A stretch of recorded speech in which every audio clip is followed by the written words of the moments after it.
पिछली बार की तरह यदि हरियाणा के साथ महाराष्ट्र के चुनाव हो गए होते तभी तक परिणाम भी घोषित हो गए होते और महाराष्ट्र में नई सरकार बनने की कवायदें हो रही होती।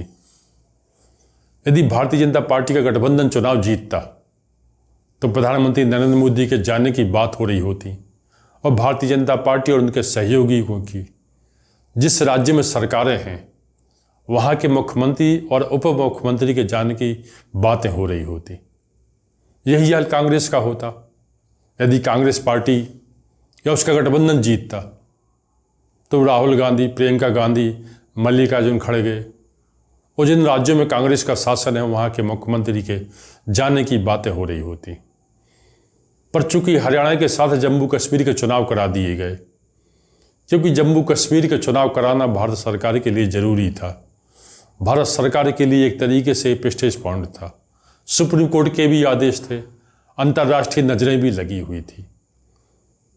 वैसे अलग बात है कि इंडिया गठबंधन के समर्थकों का कहना है कि ये सब भारतीय जनता पार्टी के कहने पे हुआ है कि महाराष्ट्र के चुनाव को ड्राफ्ट कर दिया गया और हरियाणा के साथ जम्मू कश्मीर के चुनाव जोड़ दिए गए, क्योंकि भारतीय जनता पार्टी हरियाणा के चुनाव में माइक्रो मैनेजमेंट करना चाहती थी। वहीं इंडिया गठबंधन के समर्थकों का ये भी कहना है कि यदि जम्मू कश्मीर, हरियाणा, महाराष्ट्र और झारखंड के चुनाव यदि एक साथ करा दिए जाते तो चारों राज्यों में भारतीय जनता पार्टी और उसके सहयोगियों के गठबंधन की हालत बहुत खराब थी।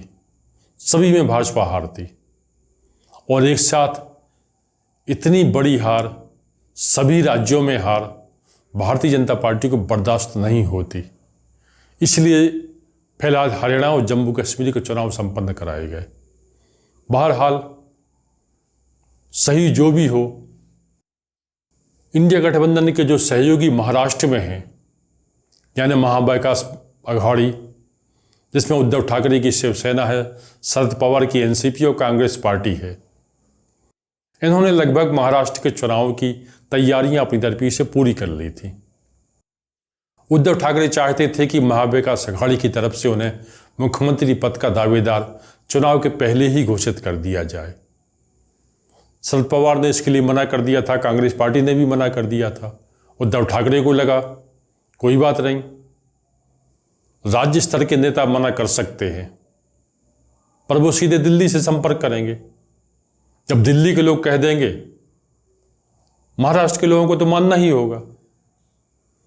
इसलिए उद्धव ठाकरे दिल्ली पहुंच गए, राहुल गांधी से मिले, प्रियंका गांधी से मिले, मल्लिकार्जुन खड़गे से मिले, पर बात नहीं बनी।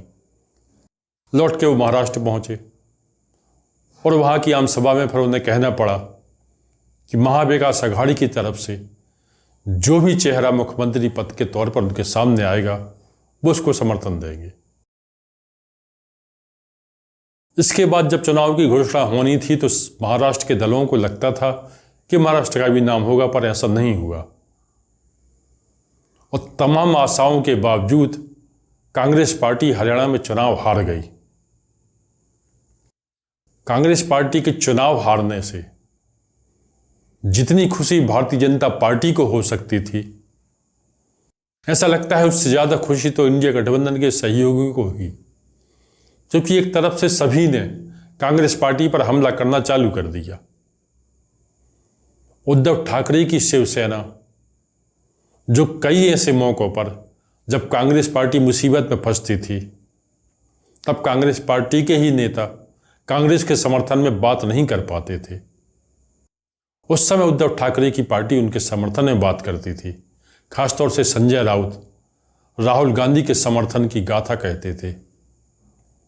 वही उद्धव ठाकरे, वही संजय राउत हरियाणा में कांग्रेस की हार पर लगातार तंज कस रहे हैं, क्योंकि हरियाणा में जहां एक तरफ कांग्रेस पार्टी हारी है, वहीं महाराष्ट्र में उद्धव ठाकरे की शिवसैनिकों का हाल यह है कि वो लगातार प्रेशर दे रहे हैं। वो उद्धव ठाकरे से कह रहे हैं कि विधानसभा चुनाव के पहले उन्हें अपने आप को मुख्यमंत्री पद का दावेदार घोषित करना होगा। इसी वजह से राज्य के लोग उन्हें वोट देंगे, नहीं तो बार बार सहानुभूति फैक्टर नहीं चलेगा। एक बार वो इस मुद्दे पर चुनाव में जा चुके हैं कि उनके साथ धोखा किया गया है। लोकसभा चुनाव में पब्लिक ने उन्हें 9 सीटें भी दे दी हैं, पर एक ही बात चुनाव में बार बार नहीं चलेगी। वहीं महाविकास अघाड़ी की तरफ से चाहे शरद पवार की बात हो या कांग्रेस पार्टी की बात हो, कांग्रेस पार्टी में ही 3 लोग तैयार हो रहे हैं।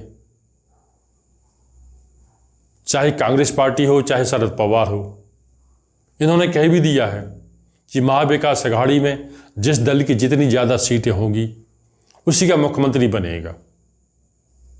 और 2019 में जब भारतीय जनता पार्टी और शिवसेना के गठबंधन ने महाराष्ट्र के विधानसभा चुनाव में जीत हासिल की थी, तब उद्धव ठाकरे मुख्यमंत्री बनने की जिद पर अड़ गए थे। उनका कहना था कि भाजपा ने उनसे वादा किया था। हालांकि भारतीय जनता पार्टी ने ऐसे किसी वादे से इनकार किया था और उद्धव ठाकरे ने भाजपा से बगावत कर दी थी। उन्हें शरद पवार ने और कांग्रेस पार्टी ने समर्थन दिया और वो मुख्यमंत्री बन गए। अब कांग्रेस पार्टी और शरद पवार का ये कहना है या ये मानना है कि जहां तक हमारे समर्थन की बात थी, हमने आपको समर्थन दे दिया था, आपसे समर्थन वापस तो हमने लिया नहीं था। आप अपनी ही पार्टी को नहीं सुरक्षित रख सके, आपकी पार्टी के ही नेता बगावत कर गए, इसमें हमारा क्या कसूर है? और हम हर बार आपको मुख्यमंत्री पद का समर्थन नहीं दे सकते, क्योंकि गलती आपकी ही है। उद्धव ठाकरे की मुश्किल ये है कि यदि वो राज्य में ये बात करते हुए नहीं जाएंगे कि उन्हें मुख्यमंत्री पद का दावेदार घोषित कर दिया गया है, तब वो कौन सी बात को लेकर राज्य की जनता के सामने जाएंगे? और जब उनके पास कोई मुद्दा ही नहीं होगा, तब उनके पास अपनी खुद की पार्टी को बचाने का संकट पैदा हो जाएगा।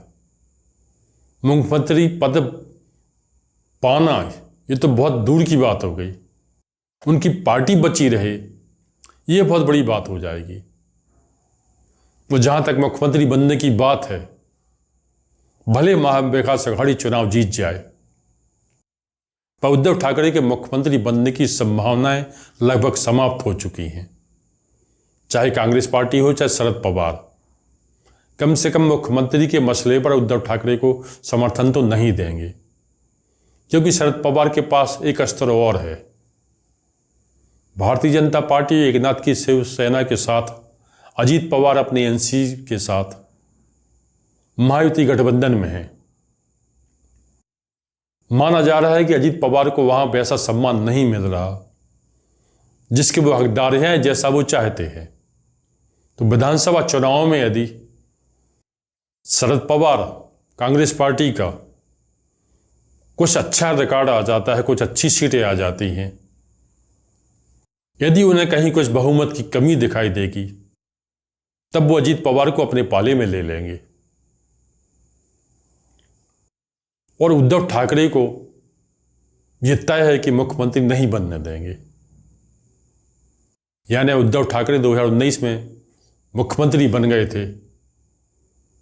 ठाकरे परिवार का सत्ता में आना ये पहला और आखिरी चांस था।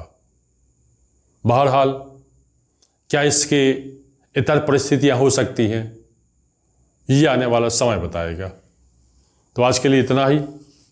आपसे अनुरोध है, आप अपने विचारों से कमेंट बॉक्स में लिखकर जरूर बताइएगा।